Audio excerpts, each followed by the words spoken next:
This is a special episode. We are here today to talk about movies that we grew up with that we rewatched for the podcast, but we didn't really need to. Ghostbusters and its sequel, Ghostbusters 2. I mean, a big part of our childhood.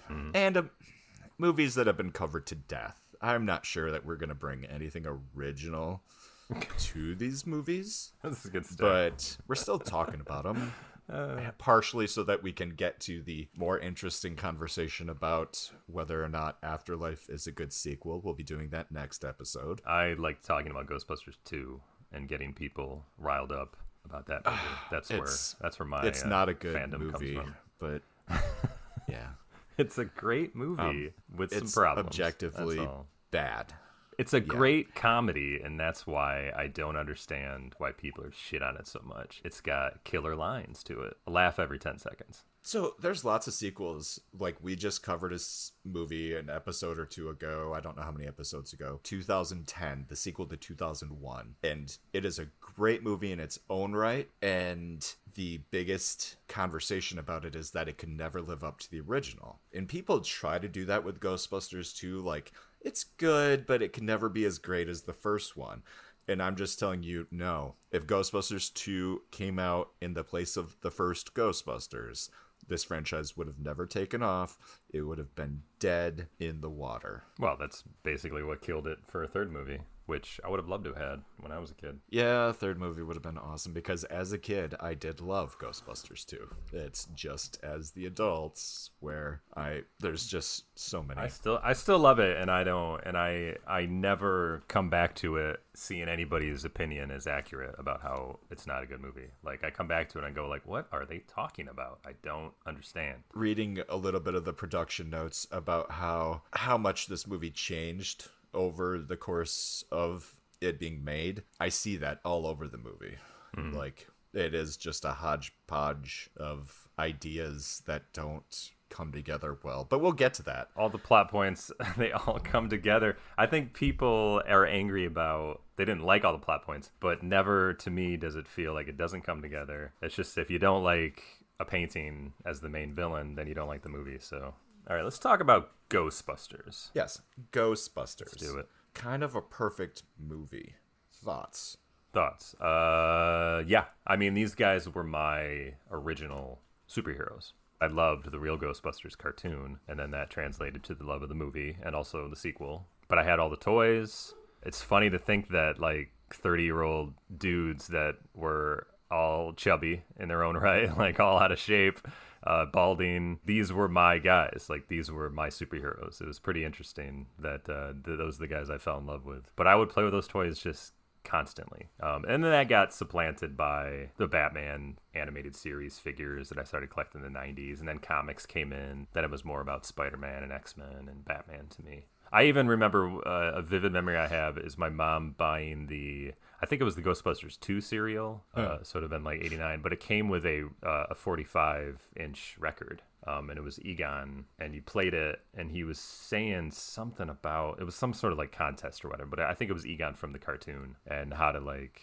join this contest to win something or whatever. Maybe the Ghostbusters song was on it too, but anyway. But I just remember getting a 45 record in a box of cereal. That's probably worth money now. I think I looked it up on YouTube a couple years ago, just to actually hear it. I don't know where, I don't have it anymore, but which is weird for me because I kept most of my stuff. I gave all of my toys and everything to my kids now, and I walk downstairs and there's just like a piece of an arm here and a leg there. They just kind of destroyed everything. Yep, they're not as into it that I was when I was a kid, but I do find Ghostbuster parts here and there in the basement, so it's kind of fun to see again. The firehouse is still down there too.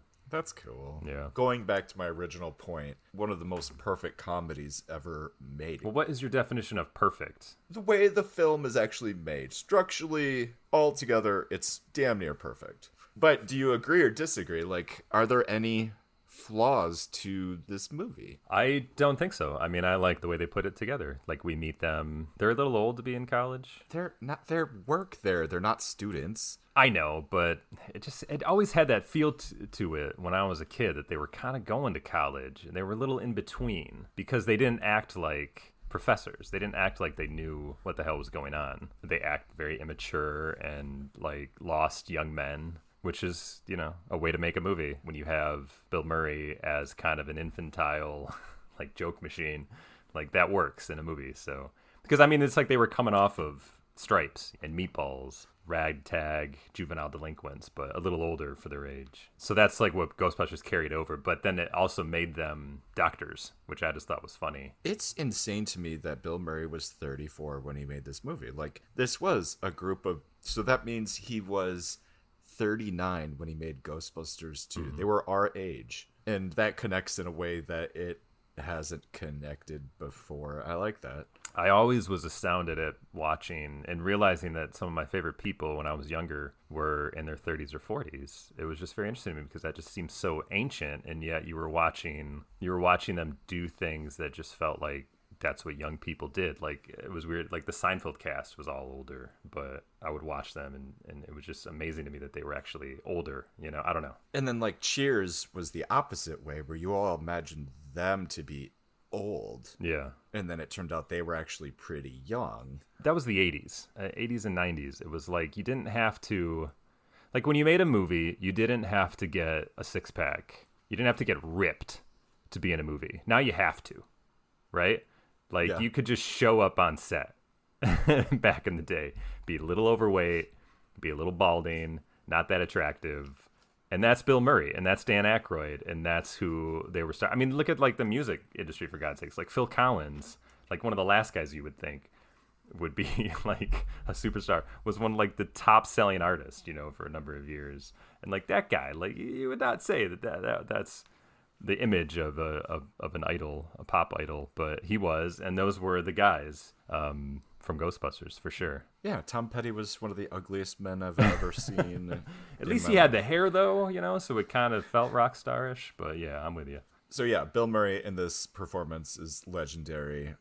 I think without Bill Murray, this movie wouldn't have been what it is. He is also just a piece of everything working correctly, and like Harold Ramis's Egon is perfect. Well, you need the brains. He's the brains. Dan Aykroyd is more of the excitable, we can do this. You know, he's the heart of the Ghostbusters, as Venkman says later on in the movie. And he's right. Like, he's the guy that's excitable and has the childhood wonder behind everything. Bill Murray, like, I feel like Venkman is there. He's almost like an audience, not a surrogate, but he's telling the audience that, like, I know we're in bizarre territory here, but we're just going to have some fun with it, and I'm just going to fuck around, and that's going to make everything okay. They get into money trouble. Well, here comes Venkman to just say something witty and to laugh it off, and that's how they get past it. You know, they get into this kind of trouble, but here comes Venkman, you know, with the EPA and stuff, or the mayor's office. He just says something shitty, or he says something ridiculous, and that's how they get past their problems. So, like, that's Venkman's point of being in this movie. He's the one that just keeps the plot moving. And I love that he constantly sends Ray into danger. Yeah, right. Like, it happens in part 1 and part 2. So hey, Ray, go take care of this, okay? And then Ray always does it. Yep. Ernie Hudson. Ernie feels like the audience surrogate, where he's the normal guy walking into this. Yeah, and he feels most New York to me. Blue collar. Like, he comes in because he needs a job, and he's there to ground them into remembering what they do and why they do it. We can do anything. I don't know. That's always been, like, Winston's role to me. Like, that's what I liked seeing him join that group. It's just me as a smoker, but I love that they make them just smoking through the whole thing part of the deal. And I always loved, like, anytime I've said, like, you know, when I make a movie or that I want to make a movie, it's always like, I just want it to look like Ghostbusters. I just feel like the quality of the film they use, the grainy and that, the way New York looked in the 80s, all of the browns and tans and grays that they all wear throughout the movie, and the smoking, and just how dirty everything is. Like, that to me is like the ultimate, like, I want movies to look like that. Like, that's what I like to see. There's a funny thing there. They are dirty. I'm staring at a picture of Bill Murray covered in gunk. Mm-hmm. They're completely filthy.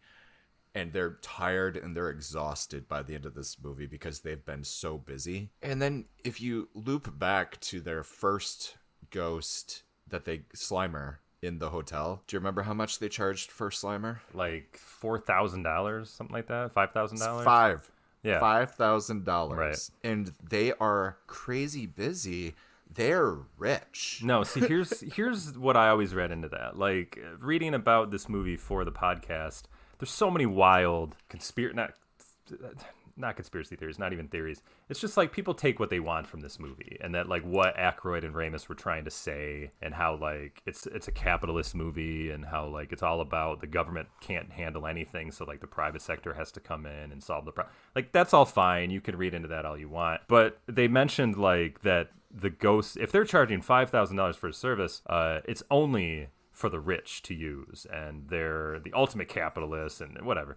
The way it all, even as a kid, the way that said that to me is that they were broke, they needed money, and the Sedgwick Hotel was their victim. This time we're just going to say $5,000 and he's going to pay it. But when they go help out somebody else at their house, they're not charging that much. He just made that number up to charge them so they could get a shitload of money from these rich people. That was it. That's how I always took it. Like, they're not charging $5,000 to Grandma Mabel when they go to her house and take care of her dead husband's ghost who's in the basement or something like that. I absolutely took it that way too. Yeah. Yeah.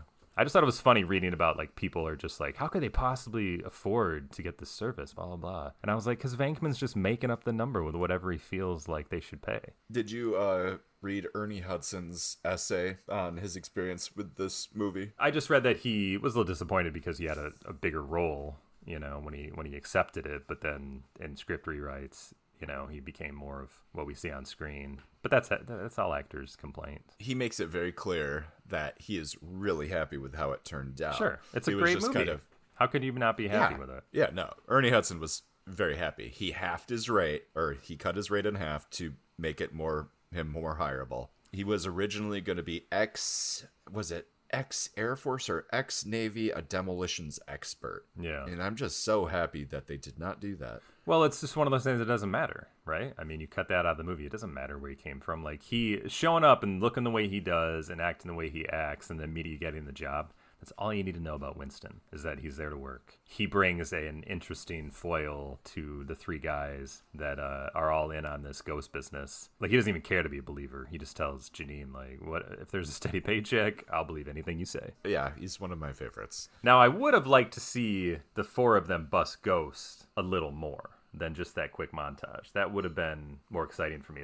That way I could have seen Winston in action, because I really can't say that I kind of saw him in action. Like, when does he actually use a proton pack other than the end? Like, I don't know if he really does he? Yeah, no, he doesn't have a lot of lines. So that's unfortunate. I don't care about the lines. I would have just liked to see the four of them tackling Ghost. He wasn't even on the movie poster. He was barely in the trailer. And he wasn't even on the sequel poster in every version either. I think the one they used in America, like the most famous with the ghost with the two and then the four of them, and it was on the VHS cover and stuff like that. Like, that was prominent. He's on that. But there's also versions of the sequel where he's not on that either. And even when you read like the back of the DVD, or when you read about, you know, like a summation of the movie anywhere, sometimes they don't even mention Winston. They just talk about the 4 stars. So I always felt for him in those instances. But at the same time, he's not a famous comedian from SNL or SCTV, so I understand why that happens. Yeah, no, he's absolutely a supporting character. But people take it like he's the black guy, so therefore it's prejudice, it's racist that he's not included, you know? And I just don't think I don't think we need to go there with that. He's Ernie Hudson. He's not Bill Murray. He's not Dan Aykroyd. He's not Harold Ramis. He's not Sigourney Weaver, and he's not Rick Moranis. Like, those are well-known stars. It's unfortunate, but that's just the way it is. Now, if Eddie Murphy was in the movie, he would have had his name probably first, even over Bill Murray, I would say. Yeah, he wasn't a huge star, and I mean, he never became a huge star. He's just always been a great supporting player. I mean, I remember seeing him in The Crow, and that was like a couple years after Ghostbusters 2, and I was like, oh my God, it's Winston. Like, he just disappeared. I didn't know where the hell he went. I never saw him in movies other than The Crow, and then I really can't say I can really think of anything he's been in since then. I mean, ignoring race about it, I mean, this movie is stacked with quality actors in the main and supporting roles.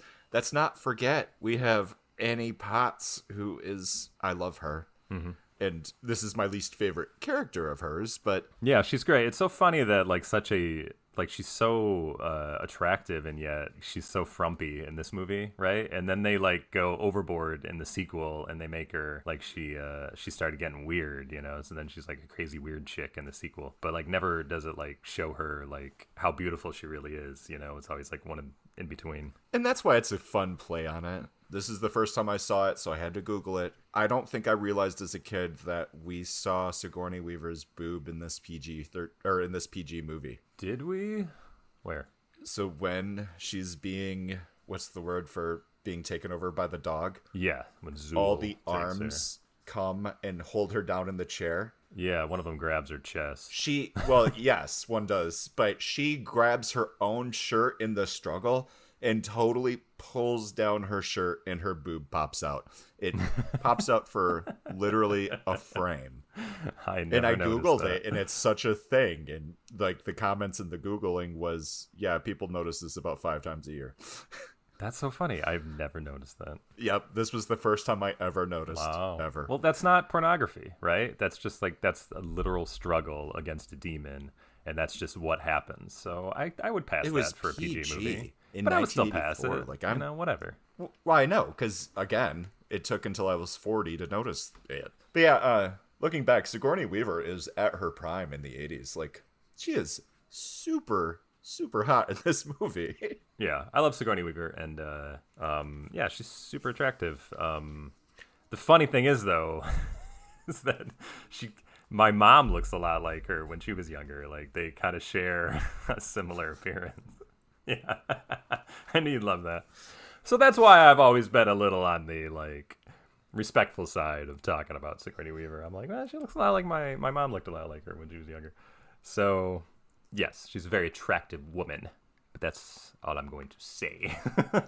You all heard it here first. So Rick Moranis is perfect in this movie. He ad-libbed a lot of that. Mm-hmm. I love it. Oh my God, when he's giving that party and he's talking about buying the 600 milligrams of whatever, and then he's talking about the Nova Scotia salmon. Like, it's just, man, I loved to know that he just made that up. And the chick in that, did you read who that was? Yeah, she is, I knew her from the Cheers. Because she is Nick Tortelli's, Carla's ex-husband. She was his trophy wife. Who's she married to again? I can't remember. Oh, Casey Kasem. Yes. Yeah, she's married to Casey Kasem's Kasem. wife. Yeah. He did a voice-only part. Yes, so he did. Ron Jeremy and Debbie Gibson are in there somewhere. They didn't really give any specifics about who they were. I think Ron said he was just like an extra or something. I didn't notice Reginald Vell Johnson. He was the cop when he goes, Ghostbusters, the mayor wants to see you. Really? Yeah, when they're in prison or when they're in jail and they're going over the blueprints. The whole island's going crazy or something. That's what he says. That was him. Yep. That's great. And then in the sequel, similar to Vell Johnson's just cameo appearance, like Ben Stein has a quick role. What's his name who just died? He's like the police chief or the fire chief or something like that in the sequel. Paul Thomas Anderson's guy that was always working with him. What's his name? He's got 3 names. You know what I'm talking about. No, I know exactly who you're talking about. Philip Baker Hall. But yeah, these movies have always attracted tiny cameos from people. Brian Doyle Murray? Yeah, that's Bill's brother. I like that he's got a hyphenated name. Yeah. So, Ghostbusters. We all kind of know this plot. There's a building. We all know this plot because of the movie Ghostbusters Afterlife. Really filled in a lot of the gaps for us, and we really appreciate that it did that. We didn't need any of that. We understood Ghostbusters perfectly fine without it. No, we didn't. We needed all of that info. It was very necessary. No. An occultist built a building in New York to channel the energy of the universe or the undead or whatever, like to help bring a godlike creature back to Earth that can come back every, what did they say in Afterlife? Every 40, 50 years, 60, something. I have no idea. As long as the conditions are right. Yeah. And he made sure that the conditions would be right because he was a follower. To bring about the apocalypse. Yeah, and that bad guy is named... Ivo Shandor. No, that's the cultist. He's Gozer. Yeah, Gozer. And his Sumerian followers are Zool and the really funny one, Vins. Torso? Glortho. Chlortho. Now, how come Zool doesn't have a last name? Like, what is I Zool's don't last know. name? What do you think Zool's I would last name was? guess... Doyle Murray? No. I would guess that Zool's last name was Robin. I got nothing. Robinson. I got nothing. Probably, yeah. Robinson. Yeah, and for some reason they become a dog. I think the idea is supposed to be, as the time comes closer for the return of this person, the walls between the dead and the undead weaken, and ghosts are able to start leaking through. Mm-hmm. And that's how Zool and Vince are able to come through. And they possess two people that are nearby, Rick Moranis and Sigourney Weaver. Yep, Dana And Lewis. together, they're able to open the gate and bring Gozer back. That's all you need to know. Yeah, so the Ghostbusters are out fighting ghosts. And so in reality, these guys have always just been occultists studying it at the university. They're a joke. It's just lucky, right at the moment when they're about to fail, the ghosts start bleeding through because of Gozer. And let me tell you something. This is why Ghostbusters 2 is not canon in Afterlife anymore, because there was a purpose. There were so many ghosts around New York. And once they stopped Gozer from re-entering, they just had some cleanup to do. That's probably what kept them going for a couple more months. And that's why the business fell apart, because they didn't have any more ghosts to catch. So Ghostbusters 2 does not take place anymore, according to Afterlife. According to the director, it does, but we will talk about this. He's just saying that because he doesn't want to piss people off. No, he made a point of being like, oh, it's... He did, Anyway, and then he just brought up episode. the Easter eggs. That's all he did. He, But you can Easter egg anything you want. That's fine. Point for later. No, he didn't say it like that. You said he said it like that, and then I read it, and I didn't read it that way. He didn't exactly say it like that. So, the Ghostbusters get lucky that this is all happening. They're able to start their business. They're fighting ghosts. Venkman is his own worst enemy by pissing off the EPA. Like, all this happens because of Venkman, and I appreciate that. But also, like, Peck seems to have a real... Like, he's out for him. Like, he does not believe them. And it's not just because of Venkman. Like, he comes with a shitty attitude. Like, he thinks they're con men, and he wants to prove it. And it just helped him along that Venkman was a dick to him. So then he could kind of take legal action. Yeah, he's not a great guy. He's just doing his job, but he's just too much. He's too much in that job. He comes in, guns blazing, shut it down and everything. Like, it's just kind of bullshit. So the EPA effectively shuts them down, and they get arrested because when they shut them down, they let out a bunch of ghosts and the building's roof gets blown off. Yeah, everyone they caught, right? Yeah. So it's like, that just helped them out. If they could still catch ghosts, and they're back in business. So they get arrested. The time is aligning with Gozer's return. So the city just starts going to hell because Gozer is coming. And in the meantime, I mean, it's so funny not seeing the sexuality when we're kids. When Dana is... What's the word for possessed? Possessed. When Dana's possessed, Yeah. like, she says some very sexual things to Bill Murray. Yeah, for sure. And there's all the funny him joking about whether or not he should do it. Oh, I guess I wouldn't. But then, so Dana and... What's his name? Lewis. Dana and Lewis finally get together, and it's very clear that them banging is what's opening the gate. Yeah. So they definitely possible. had sex. It's possible, yeah. Oh, come on. His pants were undone when they got off of the altar. One of my favorite scenes is when they go to the mayor. Because we were talking about it's best to show instead of tell in movies, right? There is so little dialogue in that scene that has anything to do with what they're trying to get. Like, they're trying to convince the mayor to let them do what they do. And it's really just jokey dialogue, throwing things back and forth. Peck's there, and Bill Murray has something shit to say about him. The Cardinal comes in, and Venkman calls him Mike. And just in that quick scene, they convince the mayor to let them do it. And I just love that scene. It's just an incredibly well-written scene, in my opinion. Just let Bill Murray be funny, and we can move along. And it just works really well. So there's a great piece of dialogue that I picked up on for the first time where Vince Clortho, Lewis as Vince Clortho, is telling Egon about Gozer. Because that's the fun part, is he is a devoted disciple that Gozer has kept with him, essentially. Like, That Yeah. whole concept. He's like his Renfield to Dracula. Yeah, it's just that concept of worshiping a god and then the god actually being like, you know what? You've been a great follower. You're coming with me. So he's telling him about all these times that Gozer would come and destroy the world. He just did such a great job with that scene because He's so excited about it. he's so excited Like about a nerd it. trying to explain his comic collection or something to him. Yeah, and he's just like, and then Gozer always lets the people that are going to be killed choose his form. So this one time he appeared as this. Yeah. And it was, oh, they ruled the day. Or, Yeah. God, He came as a giant slower. So Gozer comes, he gives the Ghostbusters that choice like he gives every other place that he destroys. Choose the form of your destructor. Right. What I'm going to appear physically as. And we get the famous scene of a giant marshmallow man. Because And I didn't Ray always connect that loved Stay until Puft this Marshmallows. rewatch. That was Gozer. Like in my mind, it was a monster that Gozer made that he made to attack him. Yeah. Right. When it was actually Gozer. I mean, the scene works so well because it's so comedic and yet so terrifying in its absurdity. But like, what is that thing gonna actually do? I mean, it's slow. It's big. I mean, is it just gonna like knock some things down? I mean, it just seems like the army could have taken it down eventually because you can set it on fire, obviously. Yeah. And so the Ghostbusters, very simply, what did they do?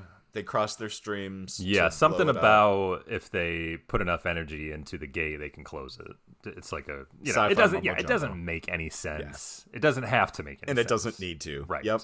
So does that mean they destroyed Gozer or did they just send Gozer back? That's why it explodes. They reverse the gate, sucking everything back into the gate in the vicinity. So the Stay Puft explodes because whatever Gozer is gone. I feel like all they really did was put so much energy into it that it closed the gate.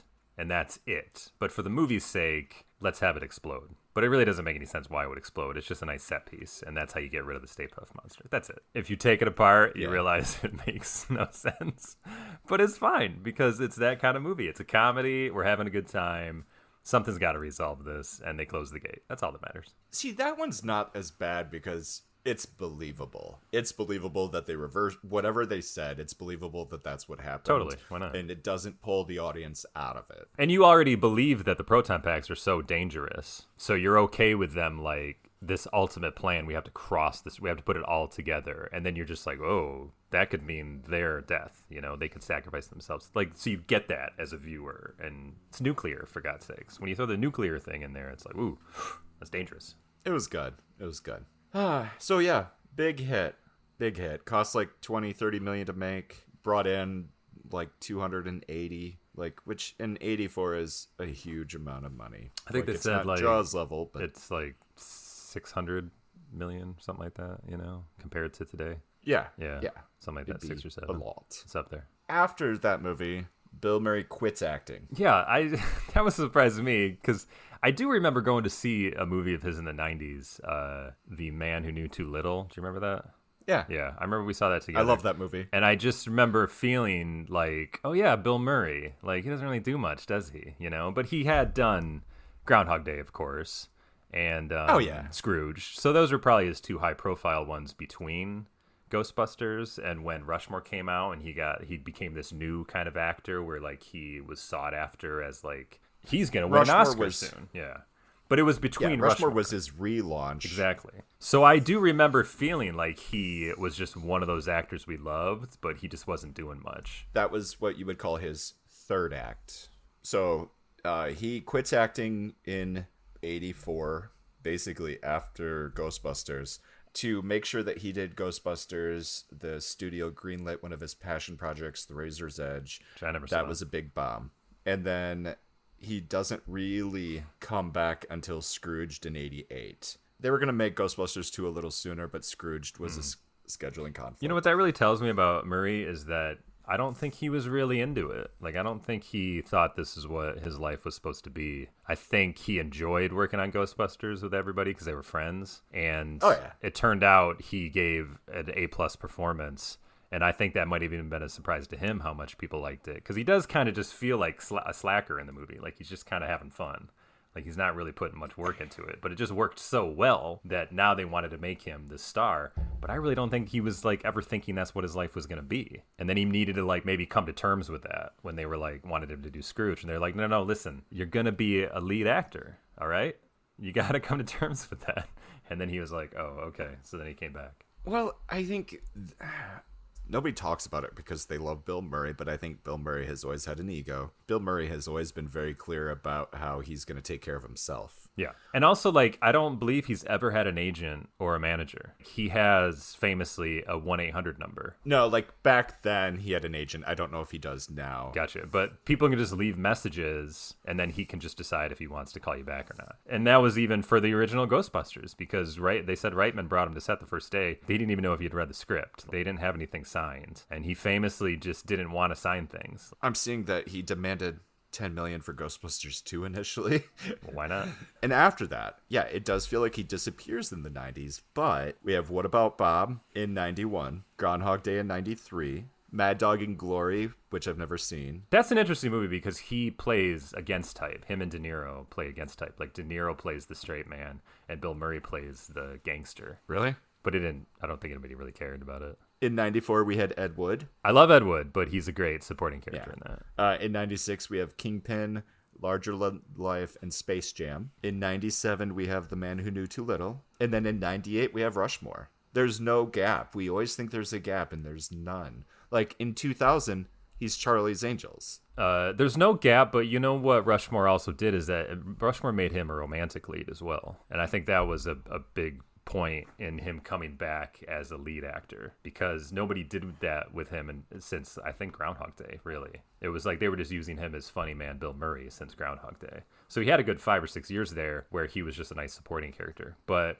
in Rushmore, they made him a romantic rival to what's his name, right? A comedic romantic rival to a child. Yes. But still, it made him like a real man in the movie, like somebody that loved and sought after but was damaged, and that's really what awakened people's image of Bill Murray, I think. And then Lost in Translation, I think, also kicked that up. And then that's the Bill Murray we have to this day. Yeah, Lost in Translation really, yeah. But what a run. Rushmore, Charlie's Angels. I mean, the guy really hasn't made bad movies, hardly ever. There might be a couple in there, but really, for the most part, they're perfectly fine. There's definitely some bad ones. What's Royal bad? Tenenbaums, Lost in Translation, Garfield the movie. Okay, Life Garfield's Aquatic. probably I bad. love that he did Garfield and Life Aquatic in the same year. Broken Flowers is supposed to be great. I love Broken Flowers. I've never seen it. Yeah, I saw that one. That was really good. I own that one because I like Jarmusch. He did the Garfield sequel. It was the only movie he did that year.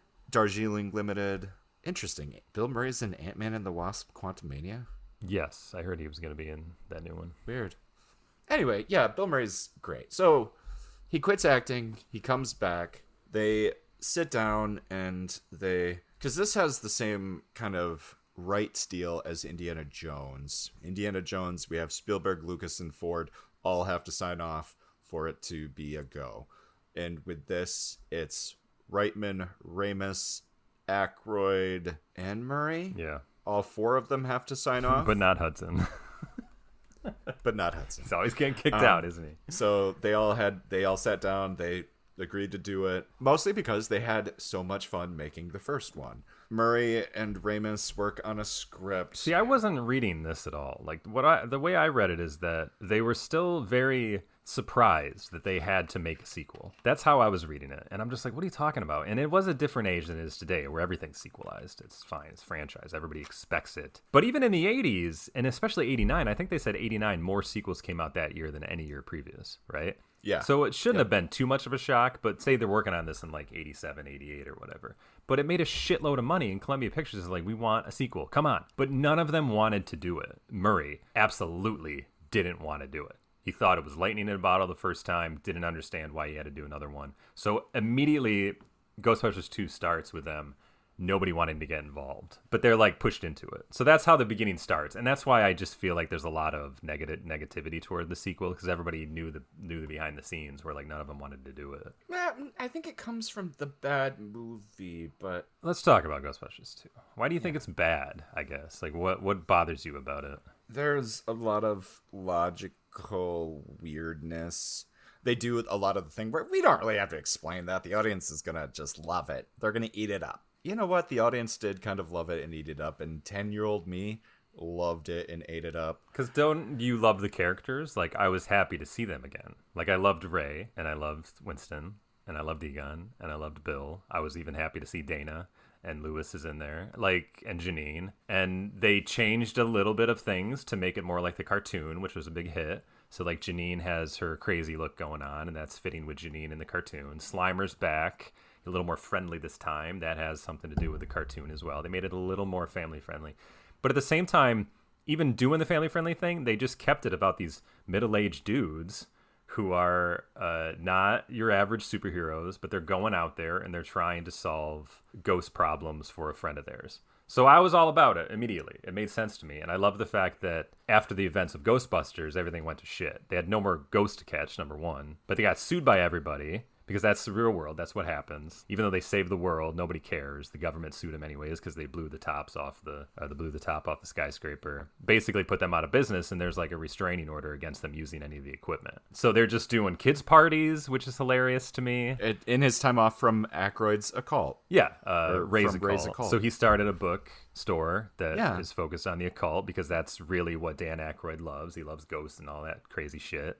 Which we see in Afterlife that he's still working there. Sure, but you don't need the sequel movie to then say in Afterlife he just started a bookstore. Like, that doesn't make a whole movie canon just for him to be working at a bookstore now. That's all When I'm it's saying. the same bookstore, it does. It's called an Easter egg. It's called an Easter egg, not canon. And the dancing toaster is called an Easter egg. Okay, it's that not doesn't canon, count. all right? Yeah.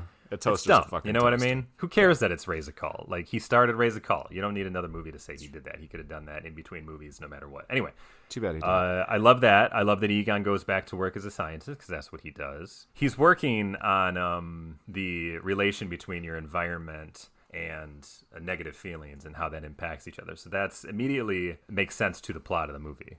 And they also, New York in the 80s was a very dangerous time, and a lot of people didn't like it, even though the way I saw New York as the 80s was a pretty cool place because of Ghostbusters. So that's what they were saying, that there was so much negativity in the city that it was causing this physical manifestation of evil, and that's where the slime comes from. And the slime is big, too, because slime is big in the cartoon. They got to put slime in the sequel. All these things made a lot of sense to me. And that's where we get going. Now, I think people don't like the movie because admittedly, painting doesn't seem that dangerous, and the Statue of Liberty is a complete ripoff of the Stay Puft Marshmallow Man. So those two things I didn't really care for either, but it didn't make the movie not work. Like, it all made sense in that there was a river of slime built off evil, and it took the city coming together at the end to help the Ghostbusters save their friend. The enemy of the movie is a river of slime, and for some reason it's the physical formation of negativity. So why do ghosts come out of it? Well, now I feel like they came up with Vigo to help the ghost thing. Like, he's an evil creature that has powers. He was using the slime that was manifesting itself with the evil, and that's what would help the ghost come out, is because he has these powers as a magician. In my opinion, Vigo was a ghost wizard living in a painting. When they brought him up to work on him, wakes up, and there's this existing slime, and he does manipulate it. But yes. I think the two of them are separate from each other. I think the slime would be there without Vigo being brought up to have work done. It's just the same thing as why does Gozer come back and create ghosts? Every 60 years? No. He weakens the wall. I know, and we talked about this before. These ghosts are not generally they're not the ghosts of dead people. They're just demons from hell or wherever they're from. They're not people that died and then came back. Very rarely are they treated that way in either of these movies, in all three of these movies. Egon is one of them, one of the only ghosts you'll ever see in a Ghostbuster movie. The woman who's the who's in the library at the very beginning. That's one of the only ghosts you'll ever see, and even she transforms into a demon. That's the way I've always taken it. See, I've never taken it as demons. I take it as your soul continues to rot, and that you start to become less and less human over time. So eventually, Egon's ghost will become a Slimer. You can think of it that way, but that is not what the movie shows you. Yeah, it does. That's exactly what it tells me. It doesn't. It's just because you have special effects guys that want to make creature designs. They're not inhibited by the fact that they have to be humans or anything like that. They're just making fun demons. They are making fun ghosts. Do not agree with your demon theory. The giant ghost that's like in the whatever that thing's called, that big statue, like that was a human. That was somebody's grandpa. Yeah, why not? Bullshit. A woman's fur coat that comes to life with all of the that was little clearly ferrets. Those things coming. That back was to a life. human. Those were oh, animals. so now animals have ghost souls. Yeah, apparently animals have ghost souls. They're just demons. It's not. That's terrible. The Statue of Liberty part is complete nonsense. So nonsense. But the idea behind it works for me, is that they needed a symbol to get the city to rally That around. doesn't work for me either. If I saw a giant statue walking down the street, I wouldn't be cheering.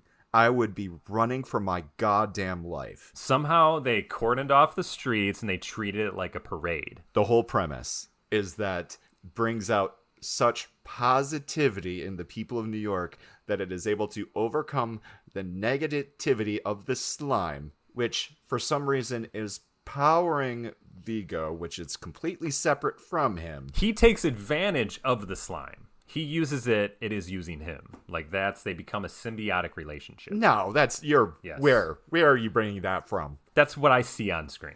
That's not what you see on screen. They explain it to me. That's what Egon says, basically, that they're feeding off each other. Well, that's nonsense, and Egon is a scientist, and it's a movie about ghost busting. A lot of it's nonsense, but it doesn't not work, is my point. People don't like the movie because they know that Bill Murray fucking hates it, number one. Number two is that a painting is not threatening, and the Statue of Liberty is a complete ripoff and kind of ridiculous of the State Park Marshal Man. Yeah. That's the only reason people don't like it. But the movie is endlessly quotable. Everybody's funny in it. Yeah. I present to you my alternate theory about Ghostbusters 2 that actually bridges a lot of the issues with the movie other than the Statue of Liberty. Do you know who the actual villain of Ghostbusters 2 is? Oh, wait. Before I say that, them having the Titanic return was so fucking stupid. It was a great looking set piece. How is the slime interacting with a ship that was at the bottom of the Atlantic Ocean hundreds of miles away? Does that really bother you? Come on. Yes, it does. You can't get mad about that. Okay, are you ready to funny, hear who the It's just funny. real villain of Ghostbusters 2 is? Well, we didn't even talk about Janosz. Well, Oha. it's funny that we Is that what you were gonna haven't. say? Janosz is the actual villain. Here's what happened. Janosz is from the country where... Yeah, he's Carpathian, just like Vigo. He's from where Vigo is. He knows about Vigo. He knows the legend of the painting. He starts working at the place. He meets Dana, falls in love. And he has nothing to do about it until one day when he stumbles across the River of Slime and discovers that it's true power. And the River of Slime kind of infects him, and that's why, in one scene that makes no sense, he's able to cross-dress as a flying nanny and come and steal a baby that's sitting on a ledge. See, that screenwriting to me is that how does Dana know where her baby's being taken? It was just some weird thing where Vigo sent this thing off to pick him up. But I never believed that to be him. Yeah, it's him. I just think it had his image. That's all. It's him dressed as a woman. But everything you say about Janosz up to the point where he discovers the slime, obviously we don't see that on camera. That could be something. Maybe they thought of that. But I am with you, is that he is from that country. He knows the legend about him, and that's why he brings that painting up. But it's only happenstance that it takes him over and that there's an actual evil presence in there. I don't think he knew that was going to happen. But I'm with you up until that point. He brings the painting up because he wants to manipulate Vigo, who he knows is 1,000 years old and he doesn't know shit. That's possible. It's just that Janosz is so scared of him that I don't believe that.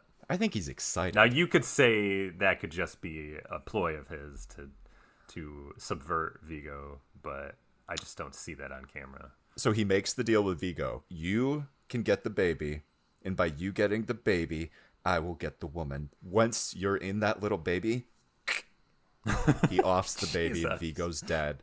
It makes a lot more sense that he's manipulating things, and the slime coming out at the very beginning of the movie, it makes sense because he is manipulating the slime. He wants it to go after Dana.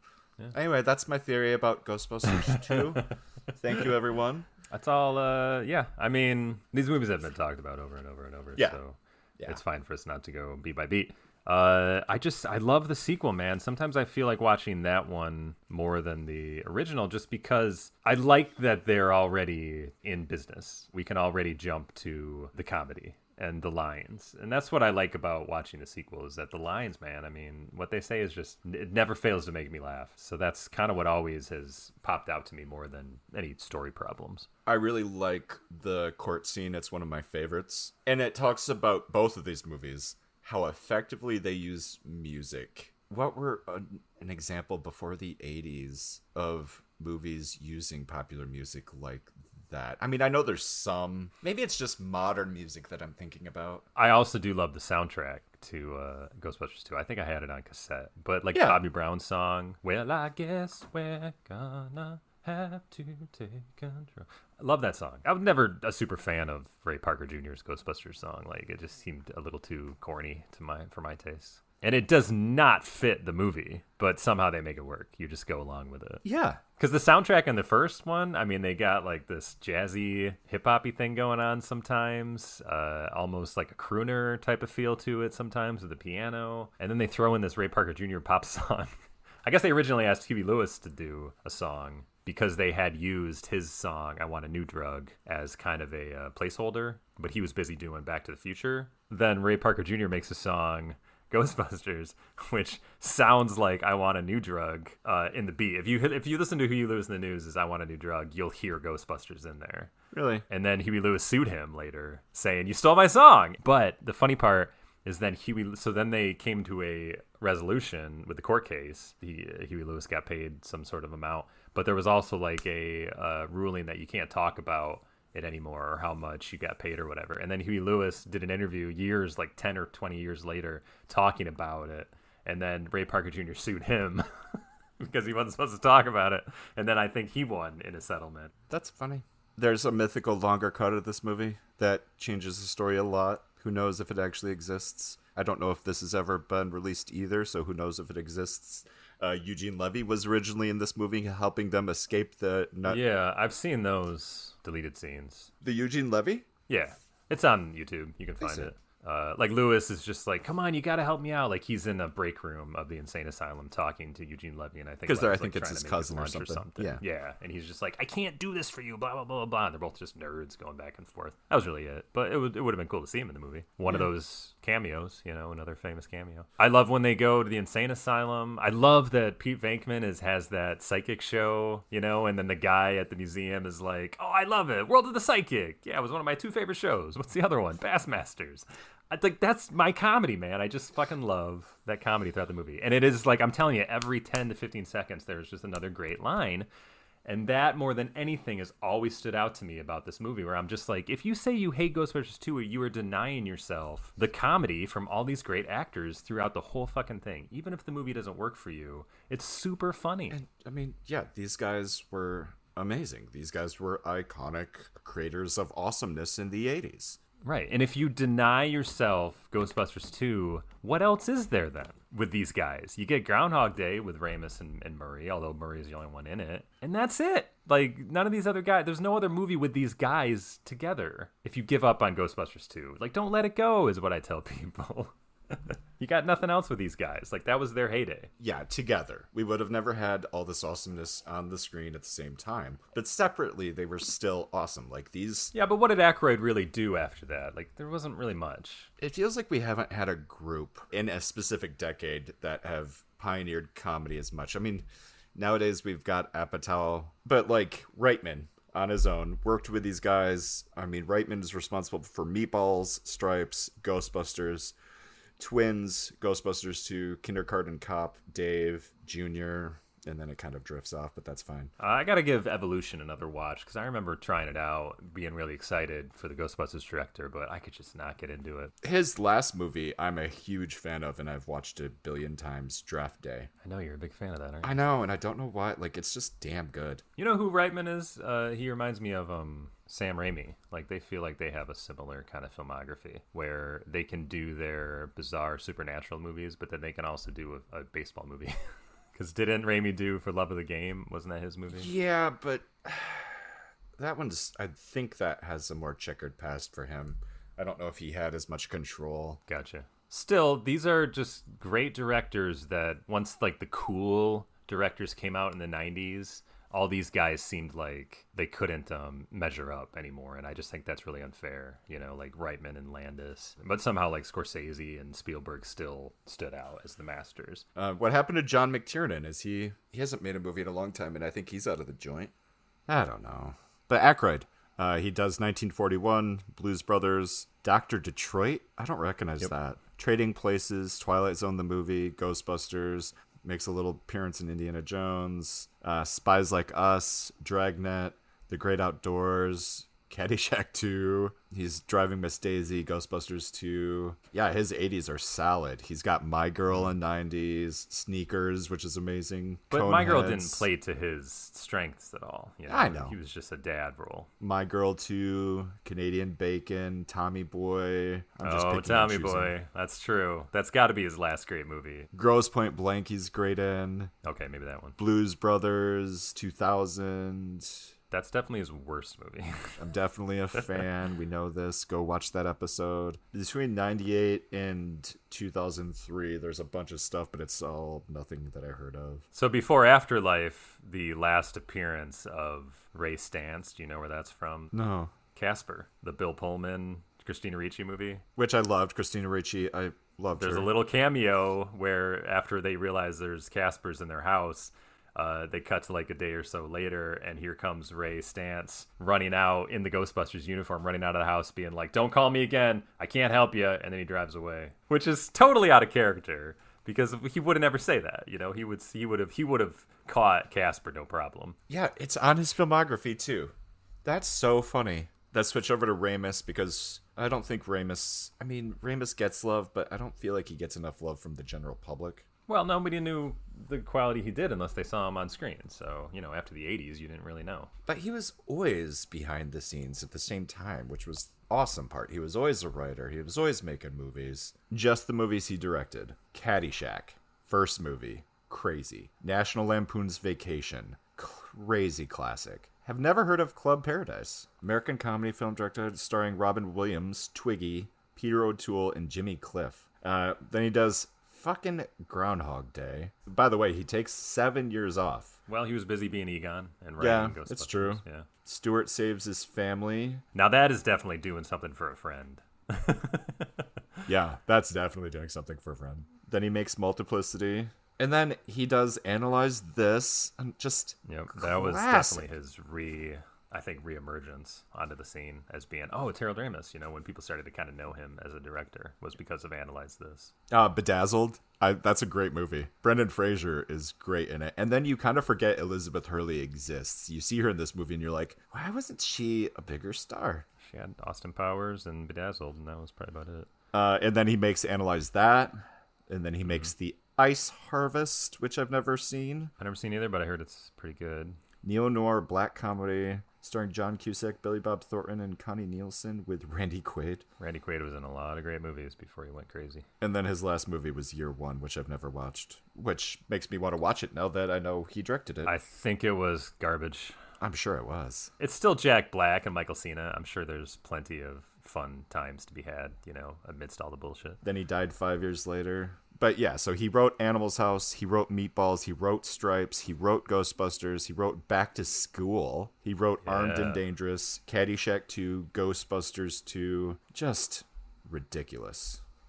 So I would have loved to see a Ghostbusters 3 in the 90s. And in my opinion, if Reitman didn't want to do it, I think that John Landis should have directed it. And it could have been Dan Aykroyd's script about how it was basically Stranger Things before Stranger Things. Like, he had an idea that there was like an upside down world to Manhattan, and it was called Manhattan. It like overtook Manhattan, and they had to would battle through it to save the city or something like that. So that was his big idea for Ghostbusters 3. But in the 90s, I think they just deemed that the special effects weren't there and that it would cost too much money. And yet again, Murray didn't want anything to do with it. But that would have been the time I would have liked to see it. Because frankly, I was happy with Afterlife being a franchise starter for these kids. But for me, my love of the original Ghostbusters doesn't reach Afterlife. It would have reached into the 90s, and that pretty much would have been it. So anything after that, I just don't think would have worked as a Ghostbusters movie with those four guys.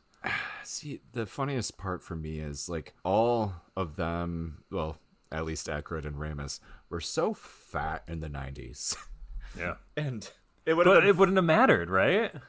It would not have mattered. Egon would have been a little weird, but the other guys, you wouldn't have cared. And Ernie Hudson has always looked great. Like, everything could have come together. Oh, yeah, I'm being to see the four of them again. But imagine that Aykroyd does Grosse Pointe Blank and then immediately gets started on Ghostbusters 3 instead of Blues Brothers 2000.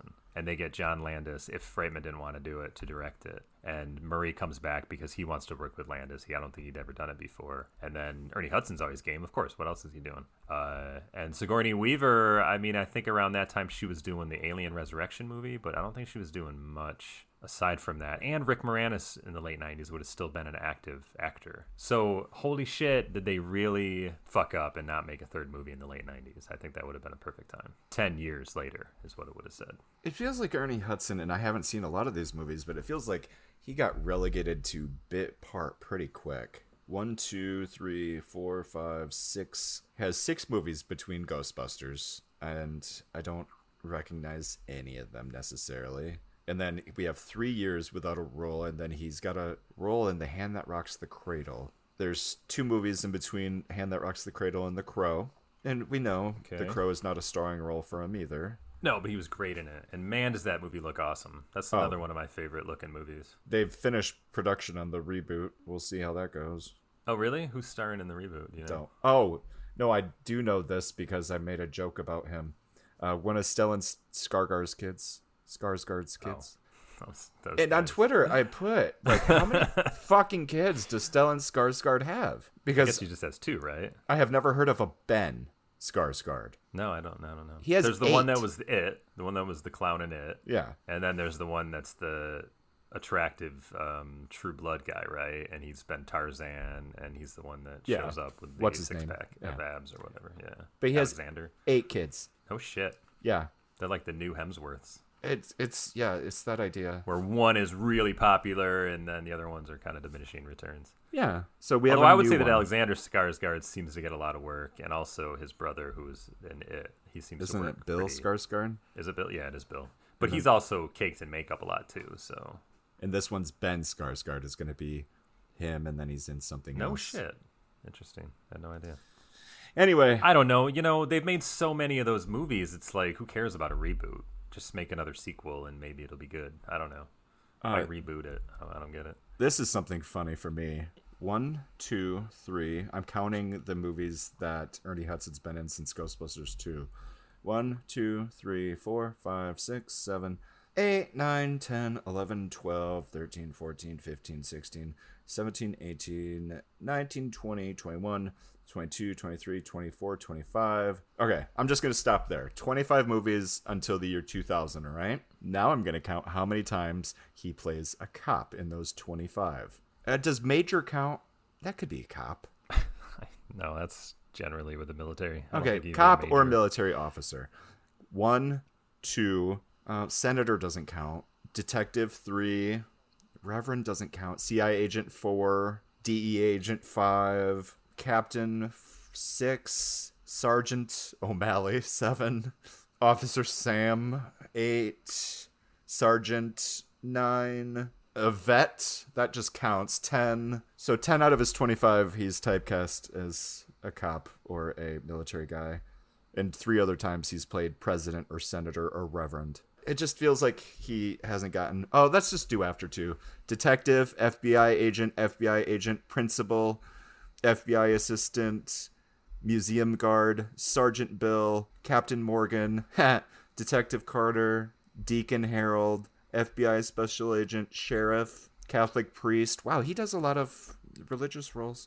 Professor, Lord Vater, but it's Vater. Isn't this what actors want, though? They want to pretend to be other people with cool jobs. Detective, like, isn't that it? pastor, like, you want to be a cop. Ever since he was a child, he probably wanted to be a cop. Like judge, uncle. That one's he's an uncle. Well, if you go through Bill Murray's filmography and say what he was, it's gonna sound pretty lame, right? Camp counselor, private, well, doctor. I'm pulling most of those up because most of the time, weatherman. I like pointing those out with bit actors because most of the time it's that's before he's famous. Hunter S. Thompson, Lefty. There's Private. I mean, Dr. Peter Venkman doesn't count, but it could. He's a doctor. He has he has a degree. He has a doctorate in psychology and parapsychology. I'm putting Dr. And now you catch Ghost. Is that correct? And how many ghosts have you caught? I'm not at liberty to say. And where do you keep these ghosts? In a storage facility.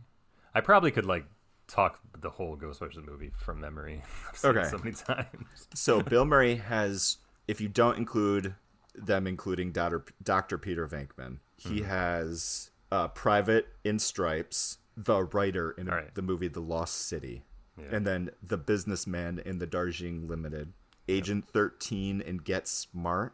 That's it. We're talking Ghostbusters 2. That was great. Follow us on all the things. Tell your grandmas about us. Anything you want to add to our adoring public? What's your favorite line from one of the Ghostbusters? Let's end with that. Favorite line from Ghostbusters? Peter, look out. No, I don't know. I don't have a favorite line.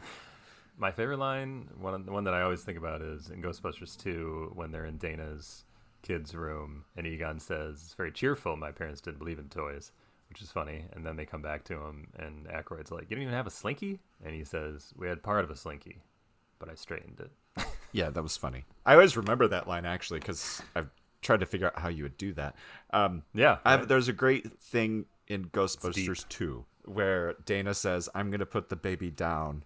Peter says, "Can I?" And then he starts to insult the baby, like put him down. I just thought that was great. Terrible burden on your mother. God damn, there's so many lines, man. I love that. But yeah, good movie. You should watch it, even though it doesn't make a lick of goddamn sense. It's still fun. I'd like to do some gynecological tests on the mother. And he's like, who wouldn't? In the first Ghostbusters, when they send him to check out her house, or he volunteers to go check out her house, it's so inappropriate. He is a stranger in her house. Yeah. And she only in the 80s could you get away with this. Oh, only if you're Bill Murray could get away with this.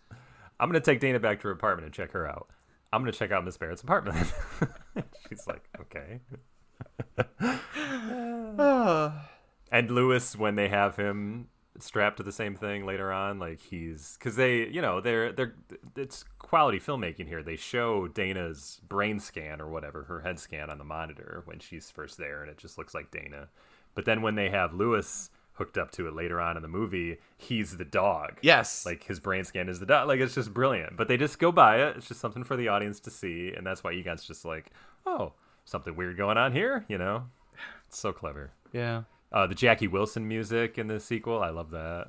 But, it's like a Statue of Liberty walking is silly, but when you put Murray up there just being funny, it works for me. I went through the deleted scenes, and one of the deleted scenes was them arguing about which way they should take her. There was supposedly a deleted scene that helped explain how the hell they could get the Statue of Liberty to move. It's on a giant thing, number one, so it would have to get down, and then it would have to walk off the island, go into the water, walk back. So, but at the end of the movie, they show like a celebration for the Ghostbusters, and it's back where obviously the statue's back where it was. So then they had to walk it back. Well, my biggest problem with that is it's a statue that doesn't have joints or moving Well, that was what parts. Aykroyd said, is that he thought it would be funny to take something that's usually immobile and make it move. That was just in his brain. Like, why not? Fuck you, man.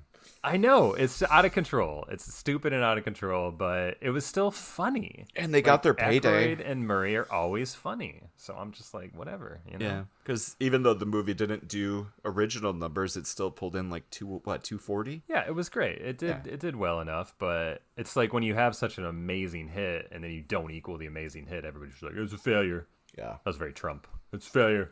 And tremendous failure. Just so we're on the same page, ladies and gentlemen, we are following our standard rules on this podcast. We are a sequel podcast. Rules? Yeah, right.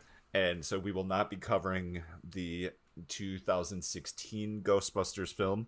Not because we don't like it, and I don't really, because I think it's kind of a failure on the director's part, but because it does not take place in the same universe. It's not a sequel, it's a reboot. And yeah. I do love the effects in that movie, though. I think the ghosts and everything looks amazing. They look great. I just can't connect to the people. No. Like, it has a better look than Afterlife does. Like, they made the movie look really good. Yeah, it's a well-made movie. And it follows the originals better than the sequel, than Afterlife does, in my opinion. But it's not.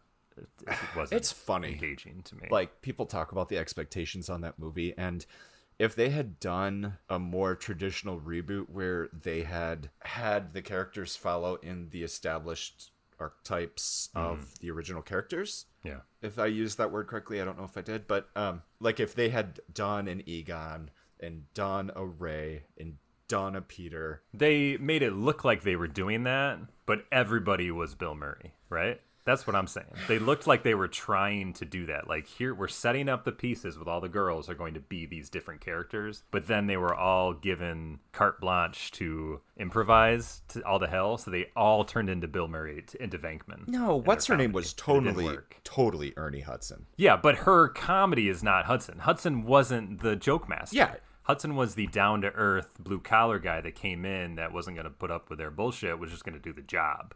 She didn't play it that way. She tried to improv and do all this funny stuff that just wasn't funny. Falling Down, hello, Leslie Jones and Melissa McCarthy. It's not that funny, and it doesn't belong in a Ghostbusters movie. We've talked about this before, where Leslie Jones is incredibly one note, in my opinion, and she only has one speed. And she has a good speed. But she's funny. Yeah. Right. She can be funny, but it did not fit this movie. But yeah, there's absolutely no range. With the other three, it was Kate McKinnon was supposed to be the Egon, right? McKinnon. Yeah, it was Egon. Only in appearance, though. Only in appearance. Her comedy was still Venkman. McCarthy was, in theory, supposed to be the Aykroyd. Yes. And then Kristen Wiig, in theory, is supposed to be the Venkman. And yeah, those three were just kind of the same character over and over and over. It's because, as we've mentioned in past podcasts, improv movies only work 1 out of 10 times.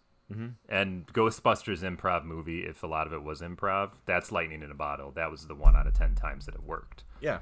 And Paul Feige, or not Paul Feige. Yeah. That's Kevin Feige. Paul Feig. Yeah. Right? Or Feig. Feig. Fofum. Feig, Feig, Fofum. Yeah. He has made his career off of improv. Yeah. And it worked in Bridesmaids, but it hasn't really worked anywhere else. And see, isn't that funny? Because Kristen Wiig is the reason that Bridesmaids worked. I don't think there was any way for that movie to work, because if you tried to reboot all the characters and make the same movie just for modern audiences, it's a failure, like they tried to do. But if you also try to do a new Ghostbusters movie without any of those characters, it's also kind of a failure too, because nobody wants to see that. So I don't know how you can do it. So doing Afterlife the way Reitman did Afterlife kind of makes sense, that he had to even take it out of New York and just make something completely new. But I still just didn't like it that much. And we will get into that next episode. Yeah. So until then, this has been Justin. And Aaron. And I hope you enjoyed us talking about sequels. Yeah, let's get out of here. I'm sick of talking to you, and I got to go do some plumbing at my mom's. So sick of talking. Bye, everybody. Have a great day. Thanks. Bye.